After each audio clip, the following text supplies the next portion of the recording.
premier ministre David Aylward a rencontré vendredi les membres de la communauté d'affaires de la région Chaleur. Il a été question lors de cette rencontre du budget dévoilé par les conservateurs mardi.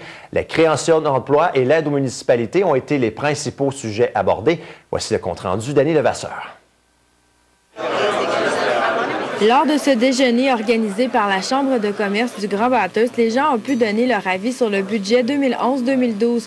Plusieurs personnes ont parlé de la création d'emplois et du fonds de 30 millions de dollars faisant partie du plan d'action économique pour le Nord d'une valeur de 200 millions. Le développement d'emplois, la création d'emplois doit être une grande partie de ça.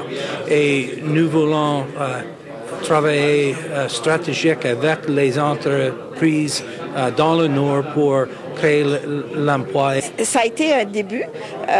Moi, j'étais plus intéressée de voir au niveau du fonctionnement, qu'est-ce que c'est que ça va vouloir dire pour les municipalités dans le jour à jour. Et parce que nous, aux municipalités, nous avons plusieurs questions et pas de réponse.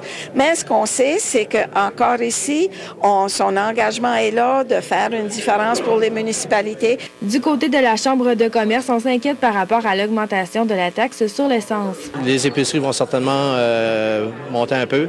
Cette partie-là est un petit peu plus dérangeante, si tu veux, mais on verra à mesure qu'on avance. Peut-être qu'une direction qui aurait pu être prise, ça aurait été d'augmenter les taxes, mais la promesse a décidé de faire autrement. Le premier ministre a également annoncé vendredi matin la mise en place d'une stratégie pour s'assurer que les ministères respectent leur budget et pour permettre le retour à l'équilibre budgétaire d'ici 2014.